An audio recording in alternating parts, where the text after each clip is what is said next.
Everything has a story and a price, as the famous Pawn Stars say. That's especially true right now with gas, food, and just about everything else, as expensive as it is. But even with those higher prices, pawn shops are regaining business following the height of the pandemic. Then we opened up a pawn shop, so it's all I've ever done. I enjoy doing it. So I mean, there's just a lot of things going on there. Just another day behind the deadly electric fence. Meals are served on schedule, and each unit has its own yard for limited outdoor walks. No one ever imagined that Rick Harrison, the guy who once stood behind the pawn shop counter valuing rare antiques, would be convicted of money laundering, human trafficking, and working with organized crime. His sentence, life in prison without parole, shattering the image of a TV mogul once seen as the embodiment of the American dream. But the story didn't end in the courtroom. Rick wasn't sent to a regular prison. No low-security federal facility. No job programs or chances for redemption. Instead, he was thrown into ADX Florence, the most notorious supermax prison in the USA, living hell, where America's most dangerous inmates are held: terrorists, serial killers, cartel bosses. This is where society sends those it wants to forget. Each cell is like a coffin.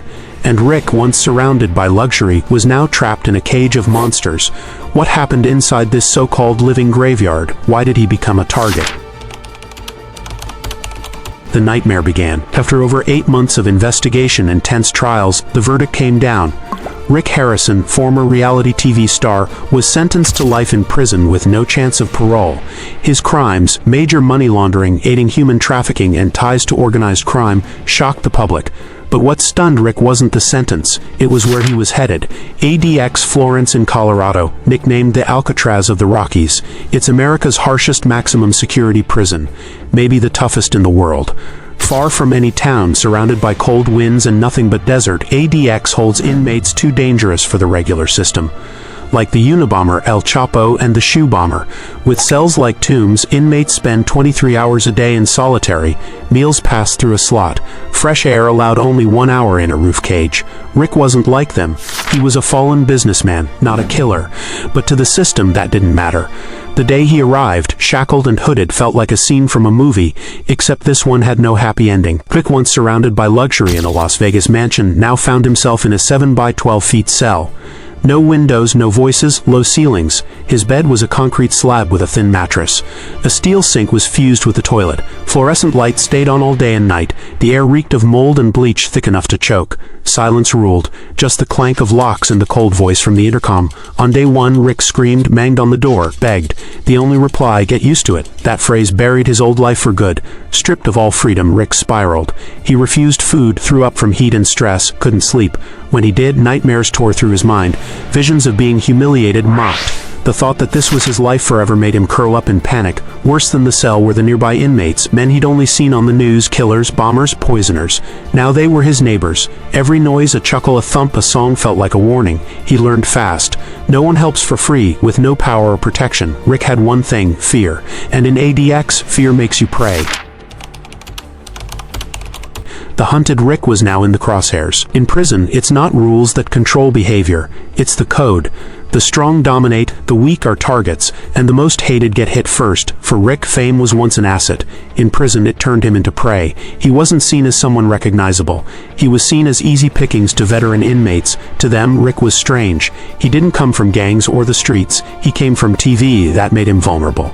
Inmates look for 3 things: wealth, knowledge, and weakness. Rick had all 3. Worse, his trafficking charges made him a marked man. A DOJ report said over 40% of prison violence comes from judgment over someone's charges. In his first week, Rick noticed the signs: stares in the cafeteria, questions about his case, warnings scratched on walls. Someone was watching. He just didn't know who. Threats were subtle. Maybe a sharp edge in the shower, a fall on metal stairs, a wrong food tray. Rick never relaxed. He ate with his back to the wall, slept light, and hid his razor in soap. Deep down, he knew in this world he was at the bottom. Violence in prison isn't always knives and fists. It's strategic, quiet, and brutal. Every prison runs on factions: racial cliques, regional crews, hidden mafias. Rick belonged to none. No gang ties, no history, no shield. To the powerful, he was perfect. A man once rich and famous, now vulnerable and ripe for exploitation. When Rick refused to join a side, refused to pay for protection or be someone's pawn, he officially became a problem. A message followed. A new inmate beaten for being proud, another stripped for not sharing. Rick understood. Play the game or be the next lesson. That's when the mental warfare began. Fake friendships, offers of help, a dinner invite with hidden strings. Then the note under his pillow. We know who you are. This was prison chess. Break the mind, the body falls. Rick wasn't stupid, but charm meant nothing here. Survival wasn't about out-talking, it was about outlasting. One night in the restroom he got jumped. Not enough to need medical care, but enough to send a warning. No snitches, no witnesses, no mercy. It was just the first test. The mental prison is worse than bars. It's the fear without a face. Inmates aren't just broken by violence, but by silence where time stretches and the mind turns against itself. For Rick Harrison, the fight wasn't just physical. It was mental warfare. Each night his own thoughts whispered, "Is this the end?" Fear wasn't loud. It lived in shadows, eyes that lingered too long. Items moved slightly out of place, footsteps outside his door at midnight. Rick had once handled million-dollar deals, but nothing prepared him for this kind of helplessness. In prison, the unknown is deadlier than any punch. Sleep came in broken bits. Even the softest sound jolted him awake. Dreams didn't bleed. They haunted, chased, stripped, exposed. He always woke soaked in sweat. The feeling of being hunted never left, even when no one touched him. Time used to be Rick's asset. Now it tortured him. No calls, no visits, no purpose. Days dragged endlessly. Memories returned with a vengeance. Bad deals, ignored victims, all the things he'd buried. The man Rick pretended not to be, he realized he had become him. And there was no escaping that truth. Now in prison, loneliness isn't solitude, it's isolation in a crowd. Rick was surrounded by people, yet completely alone. Every conversation felt scripted, every silence like a trap. No one could be trusted. Over time he withdrew, questioning if he still knew how to connect. Some mornings he felt nothing at all. That numbness wasn't peace, it was a warning. His mind was burning out, fear no longer registered, and that's when the collapse began. The NIMH reports over half of inmates develop anxiety after 6 months. Rick, buried under pressure and guilt, spiraled faster. Panic attacks struck out of nowhere.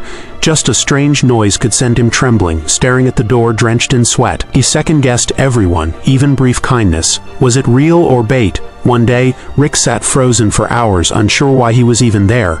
Not from denial, but from dissociation. His mind had unplugged to escape pain, identity faded. He wasn't a businessman, father, or celebrity anymore. He was a ghost, then the body followed. Fatigue, sleeplessness, weight loss, and pain became constant. The fall had truly begun. Prison isn't built for survival, much less health. Meals were bland, heavy on starch, with little protein or vegetables, wrecking Rick's digestion. His stomach throbbed endlessly, untreated like everything else. The air was thick, stale, filled with mold, sweat, and chemical fumes. Breathing felt like inhaling decay. Within months, Rick developed a hacking cough that never left. The Marshall Project noted that over 1/3 of federal inmates suffer respiratory issues. Rick became just another statistic. His body broke down, but worse, so did his spirit. Rick grew detached, skipping meals, staring blankly for hours. His skin dulled, eyes hollowed. A small leg wound festered for weeks, barely treated with cheap antibiotics. Pain became constant, joints, stomach, numbness. Yet what crushed him was the indifference. In prison, weakness invites predators. So Rick endured in silence. The mind followed next. Panic attacks worsened. A sound outside his door could leave him paralyzed for nearly an hour. He started whispering in his sleep, then holding conversations with no one. Talking to himself became survival. Dreams of his son blurred with nightmares. Every laugh, every click became a threat. Rick was fading, physically, mentally, and invisibly. Rick's body, once a symbol of a TV star, now barely resembled life. In 8 months, he'd lost nearly 15 kilograms, his muscles soft, skin wrinkled, and posture slumped as if aging a decade. But the physical changes were just part of the story.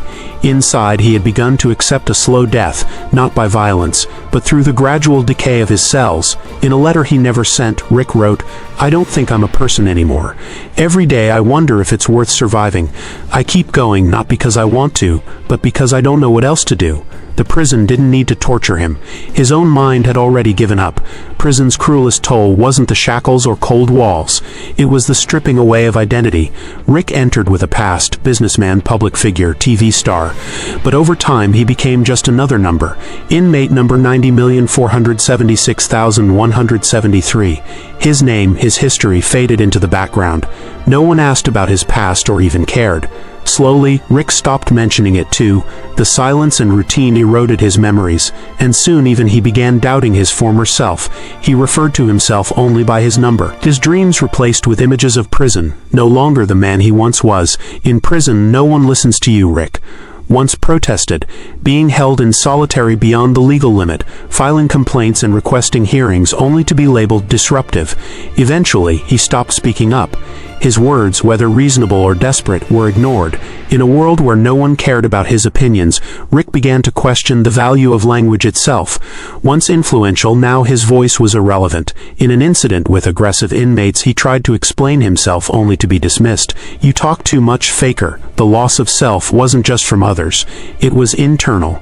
Rick began lying to himself to survive, repeating mantras like, "I don't need anyone," until the lies felt real. He became emotionally numb, unable to feel sorrow when a fellow inmate took his life. The emotional erosion was inevitable. Gradually, Rick became a shell of his former self. No face, no voice, just moving through the motions. He had become just another forgotten presence. Fame, once a source of pride, had become a curse in prison. What once opened doors now made him a target. Rick's name was known by every inmate, but it didn't earn him better treatment. Instead, it made him a target. His every move was scrutinized, and rumors about his past, money laundering, trafficking, and ties to organized crime, became prison truth, whether true or not. In a place ruled by suspicion, his fame became a weapon against him.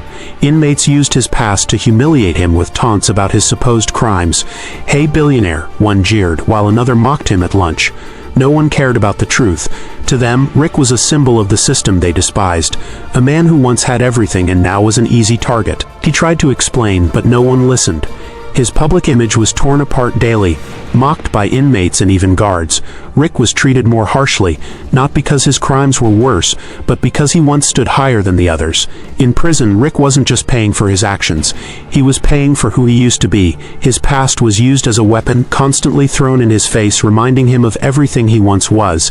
He didn't pray for freedom anymore. He prayed for a reason to wake up without despair. Isolated from the world with no visits or letters, he stopped believing things would get better. Instead, he braced for worse, feeling like he deserved it. Rick's depression deepened, and he began to feel nothing.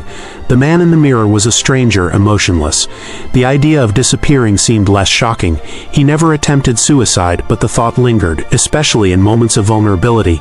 He no longer feared death because life had lost its meaning. At his lowest point, Rick Harrison faced two choices: break completely or see himself for the first time. After months of suffering, something shifted within him. He stopped fearing, resisting, and denying. It was the beginning of an awakening.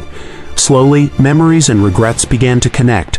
Rick realized that his past actions had caused real harm, not just to himself, but to others. He wasn't just being punished. He was confronting the truth that he had caused pain. For the first time, he asked, "Am I a bad person?" He began reading books on philosophy, ethics, guilt, and forgiveness, seeking redemption. Rick also started writing in a journal, his raw, unfiltered life story. He sought forgiveness not just from others, but from himself. Self-forgiveness wasn't about erasing the past, but facing it with courage. He wrote letters hoping to show others his regret, hoping they'd see that he wasn't the man they once hated. Can Rick truly redeem himself? There's no simple answer. Some mistakes can't be undone, and some wounds never heal. But by confronting his wrongs, Rick learned that redemption isn't always about forgiveness. Sometimes it's about never repeating the harm, living each day with integrity and accepting responsibility without excuses. His final desire wasn't freedom but peace. Whether in a cell or in his final days, he wanted to sleep without nightmares, knowing he wasn't numb to his past wrongs. Rick Harrison once had it all: fame, wealth, and success. But when the truth came out, everything collapsed. Prison didn't just take his freedom, it stripped him of his identity, leaving him face to face with the man he'd avoided. His story shows that in prison, no one is special. Fame won't protect you from guilt, and the truth always comes out. Rick's journey is a brutal reminder. Even when you're still alive, you may lose what it means to be truly human. Thanks for watching.